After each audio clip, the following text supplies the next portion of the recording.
सब एकजुट होकर एक उन सब का एक संगम बनता है। और देश की जनता को इंडिया अलायंस से बहुत उम्मीदें हैं। आज की जो सरकार है उसने भारत देश की जनता को महंगाई, बेरोजगारी, तमाम तरीके की बीमारियां लगा दी हैं, रोग लगा दिया इस देश में। इंडिया अलायंस से लोगों की उम्मीद है कि इंडिया अलायंस इन रोगों से भारत देश की मुक्ति कराएगा, निजात दिलाएगा और भारत को फिर से प्रगति की राह पर, उन्नति की राह पर आगे ले चलेगा। इसीलिए लोग बड़ी उम्मीद से इंडिया अलायंस और इंडिया अलायंस के नेताओं की ओर देख रहे हैं। हमारी पहली बैठक पटना में हुई, जिसमें साथ आने का एक विचार बना, एक दृढ़ संकल्प सबने मिलकर लिया कि साथ आएंगे, एकजुट होकर लड़ेंगे। बेंगलुरु की जो बैठक हुई उसमें इस अलायंस के स्वरूप पे चर्चा हुई, इसका नामकरण हुआ और इंडिया अलायंस नाम का एक बहुत ही मजबूत गठबंधन बना। और आज थर्ड फेज की जो बैठक मुंबई में शुरू हो रही है, इसमें आगे का क्या एजेंडा होगा, क्या हमारे मुद्दे होंगे, हम लोगों तक वो मुद्दे कैसे लेकर जाएंगे, आने वाले समय का कैंपेन कैसे चलेगा, उन सारी चीज़ों पे विस्तार से चर्चा अवश्य होगी। और एक बात ज़रूर है कि जैसे हमने देखा कि इस देश में पहले भी एक बार 1977 के चुनाव में एक बहुत बड़ा मोर्चा बना, अलायंस बना, और उस अलायंस में देश की जनता साथ आई और उस समय की सरकार को इलेक्शन में हराया। ऐसा ही कुछ आज के दौर में हम देख रहे हैं कि तमाम पॉलिटिकल पार्टियां, लोग देश को बचाने के लिए, लोकतंत्र को बचाने के लिए, संविधान को बचाने के लिए साथ आ रहे हैं और साथ आकर एक अहंकारी हिटलरशाही से चलने वाली सरकार को अवश्य हार मिलेगी और देश की जनता अवश्य जीतेगी।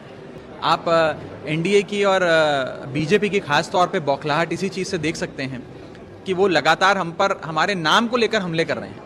और इतने बड़े बड़े लोग, यहाँ तक कि प्राइम मिनिस्टर ऑफ इंडिया, जिन्होंने कॉन्स्टिट्यूशन ऑफ इंडिया के तहत अपना कार्यभार संभाला, इंडियन फ्लैग के नीचे खड़े होकर शपथ ली, प्रेसिडेंट ऑफ इंडिया ने उन्हें शपथ दिलाई, गवर्नमेंट ऑफ इंडिया के वो मुखिया हैं, सरकार में आने के बाद startup India, skill India, make in India, बढ़ेगा इंडिया, खेलो इंडिया, चलेगा इंडिया, न जाने कौन कौन सी स्कीम्स उन्होंने लॉन्च करी, नीतियाँ लॉन्च करी।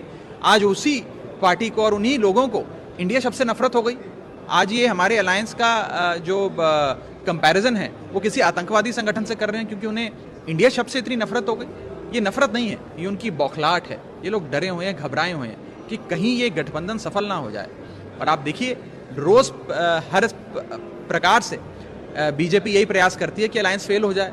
कभी कोई मनगढ़ंत आरोप लगा देगी, कभी ये शगुफा फैला देगी कि इस अलायंस के बीच में तो बड़ी टकरार है, आपस में लोग लड़ रहे हैं, लाठियां चल रही हैं, न जाने क्या क्या फैला देते हैं। लेकिन हम सब ये बात समझते हैं और देश की जनता भी ये बात समझती है कि बीजेपी तो हर संभव कोशिश करेगी कि अलायंस फेल हो जाए, लेकिन ये अलायंस फेल होने वाला नहीं है, क्योंकि ये अलायंस सिर्फ 4, 10, 50 नेता जो उस कमरे में बैठे हैं उनका अलायंस नहीं है। ये अलायंस वास्तव में भारत की 135 करोड़ आबादी का अलायंस है।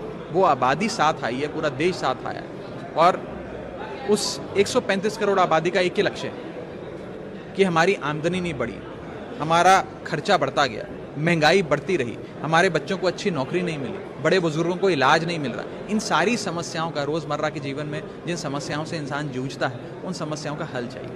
Thank you so much. India